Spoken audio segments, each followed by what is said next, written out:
سائنسی ذہانت جو ہے وہ زندگی کے ہر شعبے میں جب تک ہم رائج نہ کریں گے اور پرانے بیانیے پر قائم رہیں گے اس وقت تک ہمارا سماج جو ہے اس میں بہتری کی کوئی گنجائش نہیں۔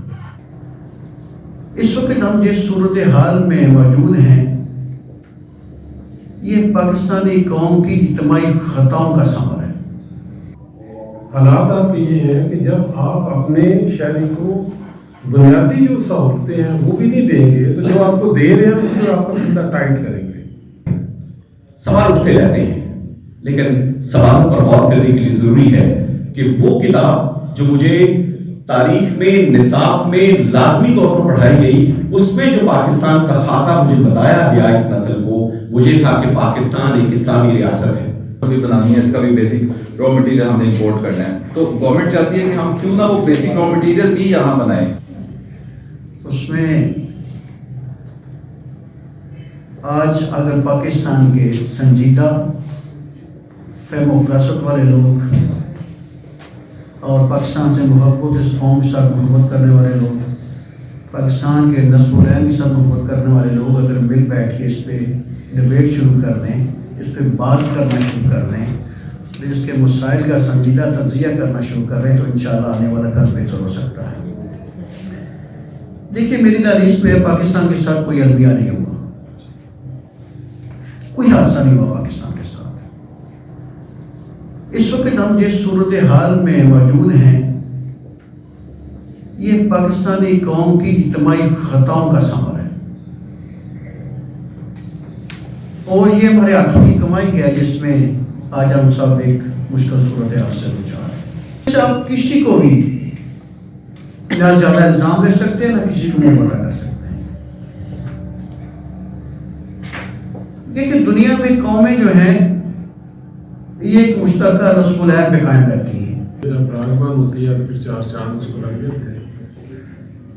یہ آپ کا قومی فرض تھا جو آپ نے اپنے لیے آج ادا کیا، اور اس حالات میں جب مایوسی نے گھیر رکھا ہے آپ نے موقع دیا سب دوستوں کو کہ یہاں پہ اپنا نقطہ نظر پیش کریں، ساری باتوں کو اون کرتے ہوئے۔ معافی جیب صاحب کی جو باتیں تھیں وہ بنیادی باتیں ہیں جس کو میں سمجھتا ہوں کہ اس کو مان کے چلنا ہی دیانتداری ہے۔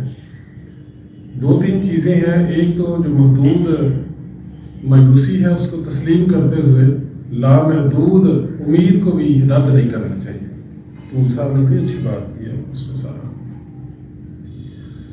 اکانومسٹ بیٹھے ہیں، شیخ صاحب ہیں، president press chamber of commerce ہیں، وہ بات کریں گے۔ میں تھوڑا سا قانونی اسپیکٹ میں جاؤں گا، یا being a student of law یا پالیٹکس سے متعلق یہ ہے جہاں پہ درستی ریاست کی بات ہے یا لڑکھڑاتی معیشت کی بات ہے، پرنسپلی ہم اگری کرتے ہیں کہ معیشت ہماری اس وقت دگرگوں ہے اور یہ بالکل مشکلات کا شکار ہے۔ تو اس کے نتائج کیا ہیں؟ اس کے نتائج سب سے جو میں ضروری سمجھتا ہوں بات کرنا وہ یہ ہے کہ آپ کا اقتدار اعلیٰ نہیں ہے آپ کے پاس، آپ کی سورینٹی جو ہے وہ آپ نے سرنڈر کر دی ہے۔ دنیا کے کوئی بھی، چاہے دنیا کا کوئی بھی ایوان ہے، چاہے معاشی ایوان ہے، چاہے اقوام متحدہ ہے یا اس کے کوئی ذیلی ادارے ہیں، کہ آپ اپنے بچوں کو پولیو کو قطرے پلانے کے لیے بھی آپ ان سے نہیں مانگتے ہیں۔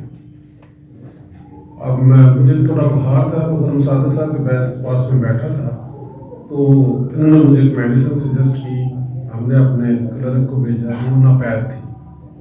حالات آپ کے یہ ہیں کہ جب آپ اپنے شہری کو بنیادی جو سہولتیں ہیں وہ بھی نہیں دیں گے تو جو آپ کو دے رہے ہیں اس کو آپ کو کتنا ٹائٹ کریں گے۔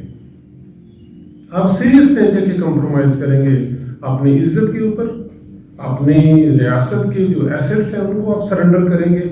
آپ دیکھ لیں جو آپ ڈیپلی اس کو اگر اسیس کریں تو آپ جو قرض لیتے ہیں یا جس طرح سے آپ کتنے ادارے آپ کے اپنے قومی جو انسٹیٹیوشن ہیں ان کے سامنے سرنڈر ہیں، گروی رکھے ہیں، آپ کی پارلیمنٹ سے لے کے شارع دستور سے لے کے آپ کا ہر موٹر ویز تک آپ لٹرلی دیکھیں، چاہے آپ اس کو لٹرلی لیں یا پریکٹیکل فارم میں لیں، ہے وہ سرنڈر۔ آپ نے کوئی بھی اپنا قومی اثاثہ ایسا نہیں چھوڑا جس کو آپ نے